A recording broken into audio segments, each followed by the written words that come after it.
Hey, what's up, everybody? Good morning. God bless you.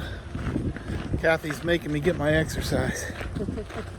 We come over here to this park and walk every once in a while. We take Rocky over here. They got a dog park over there. They have some parrots here. They just live out in the wild. It's pretty tropical weather out here where we're at, south of Houston. Yeah. I don't know if you guys watched the debate last night. I made myself watch it, as sickening as it is. But you notice that the candidates are appealing to the women who want to kill their babies. And what a sad thing, you know. You know, back in the day, the candidates used to have to appeal to the church. And you think about that, excuse me. You know, prior to 1954, the church had a tax-free status without signing on to the 501c3. I wasn't around in 1954, and I don't know, you know, I know it was the devil that sent out the 501c3, and I know before that the church was something to be reckoned with because men understood, you know, the importance of getting God-fearing men into places of leadership over our nation. And I know I'm not saying our nation's been perfect, right? No, I'm not saying we're called to overthrow a nation. But we should have maintained what God had given us. We are called to maintain those things that God gives us. But do the math on it. After 1954, why they signed on to that, I don't know. They were already tax-free. Maybe they were threatened. But after that, it wasn't long after, candidates started getting voted into office that took prayer out of schools. And if you look at the charts from prayer being thrown out of schools, you can see the radical, speedy decline of our kids in schools and what started happening after we lost prayer in school. You can see Roe versus Wade, you know. Roe versus Wade came a little later, yeah. How you doing? And so the men of God stopped back, you know, and since then our theology has changed. You know, the pastors say we have nothing to do with politics.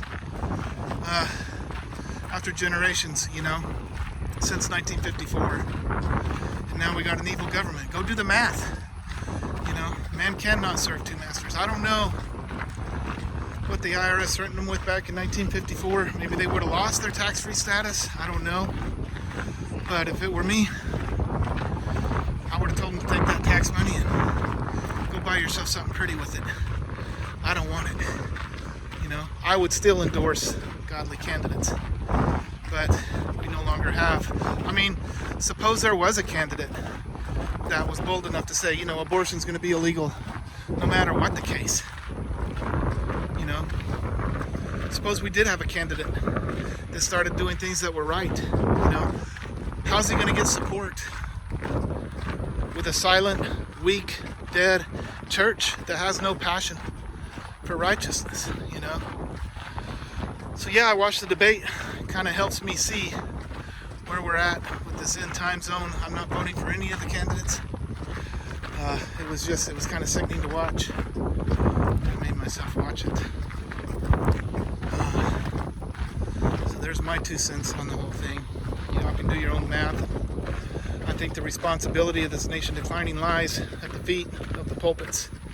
You know, I don't know how many times I used to bring this up to pastors when I was a younger Christian, or they would read my Facebook posts on it, and next thing you know, you're slowly, you know, not so welcome in church, you know. They'll tell you all I'm here to do is to encourage these people once a week, and that's all they'll do. They'll never take a stand for righteousness, you know. There you have it.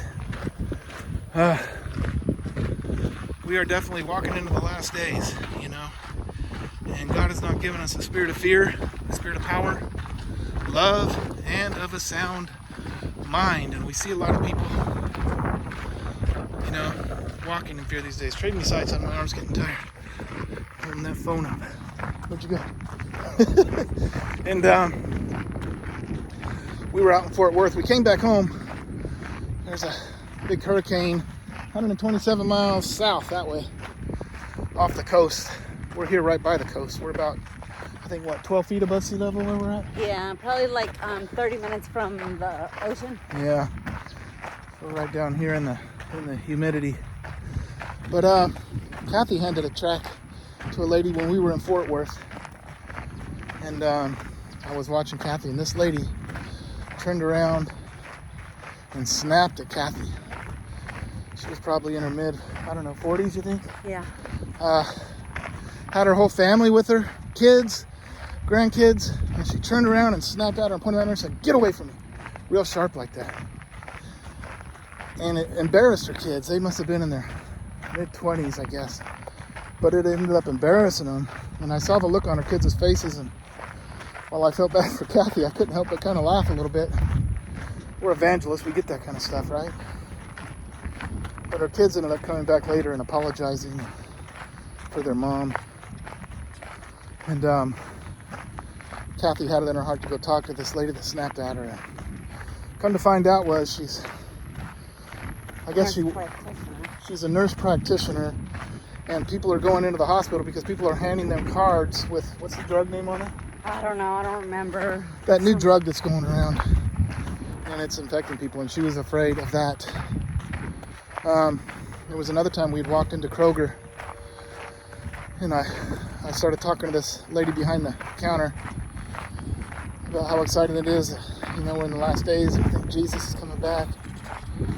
And she got so scared, she responded with, "Faith over fear, faith over fear." And she said that fast, like 5 times as she walked away. And you could tell she was bound by fear. Here lies the problem with the name it and claim it, mind over matter theology that is rampant in these days. They think if they just say something into the air, they say it, name it, claim it, blab it, and grab it. But you can tell they're really fearful, right? They don't want to deal with reality. You know, they would call Jesus a fearmonger if he came out and preached these days. You know, no one's going to convince me that Jesus or any of the New Testament church or even early church fathers would be welcome in just about any of these buildings in our area. And we're in the Bible Belt.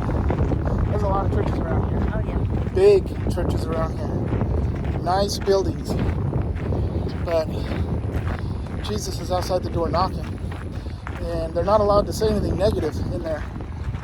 Before I fully came out of the church, I remember a pastor of a church I was going to, we were at a prayer meeting, and he said, if anybody wants to come up here and say anything positive, you're welcome to. So that was his way of letting people know that they were allowed to say something too in that small meeting. But it had to be something positive, you know. In other words, don't mention any scriptures but a few. And these are just the times we're in. And when I say things like this, I need people to understand that I'm sure there's some good churches out there. I know there's good pastors out there. Me and Kathy watch some. So, you know, when I say things about Bible school or an education, you need to understand, I don't think having an education is a bad thing. But if we want to go into the ministry, the only way into the ministry is through Jesus Christ. He is that gate we got to go through. And if we get converted and we go through Jesus Christ, you know, I don't necessarily think there's something wrong with a Bible school. However, I think the majority of them are flat out dangerous. But maybe there's some good ones out there. And I say this because some of the comments that I get, you know. But I think an education is a good thing. I watch Ray Comfort, and he's one of the smartest men I know when it comes to science. Yeah. And he takes that knowledge and he goes across. I've seen him walk in universities and make the Darwin theory look absolutely as ridiculous as it is. And he does a good job at it. So to have that kind of knowledge is a good thing. And I think it's a blessing. I don't have it. I just preach the word, you know. But God will use all of it. So just wanted to say that because some of the messages that I get. So when I'm speaking against, you know, all these evangelical buildings, I'm not saying there ain't no good churches out there. I haven't found any in my area, and Kathy is my witness. Yeah. We've walked in a few. Walked out of a lot. They try and give us gifts, and one time it was so bad I just gave the gift back. I said, y'all keep it, and we left. I think that embarrassed Kathy a little bit, maybe. But I ain't sitting in there. Hey, if you hang out with those who are lukewarm, that's going to get on you. You know, we need to hang out with like-minded believers. You know, encourage one another in the faith, because it's tough these days, you know. But when we're out there on the front lines, that's why I like doing evangelism, man. If we're serving the Lord, it keeps you sharp. You know, it keeps us focused. We have a purpose. We have a purpose. So although everything else is falling, we have a purpose. And that's to serve our God. There's always purpose. You know, with Jesus as our Lord and Savior. And He's coming back, and that's exciting stuff. So the reason I brought up the fear thing is because I'm convinced as we see things get more expensive, that's going to increase. And I want to encourage everybody, get out of debt, live small, because this is going down. You know, that ain't fear mongering. That's a warning to get right, to get our finances in order. Because if we love things of this world and it goes, we're going to be heartbroken. You know, we got to get our hearts in the right place. I got to change arms every once in a while. I didn't think I'd blabber this long. Pastor Joe shared a story of a girl that came and talked to him. She had a dream. Okay, we don't go by dreams, okay? But this is an interesting thought here. We can go by dreams. But she had a dream that the Lord had come. And she had just gotten this new dining room table. And the Lord had caught her up, and she made it up about 20 feet. And she stopped instantly, and she noticed there was a rope tied around her ankle to this new table that she had loved. That's always an interesting thought, that dream. Yeah. What in this world is holding us back, you know? Anything wrong with having a table? No, I'm not saying that. I hope people can make sense of that. Yeah. Because sometimes I get messages, you mean this? You know what I'm saying, right? Yeah. We can't love the things of this world because it's all going to be consumed with fire. Like it or not, we got to get our treasures in heaven, because there our heart will be also. We are completing our 1.5 mile walk. I'm going to finish this with a video I got of these parrots. You guys can see these parrots. And you guys be blessed. Stay strong. God is faithful, man. He's going to show Himself strong to the church. Those who know their God, said Daniel the prophet, in these last days will do mighty exploits. And it's all for Jesus, man. All for His name's sake. He alone is worthy of it all. God bless you guys. Bye. Grace and peace.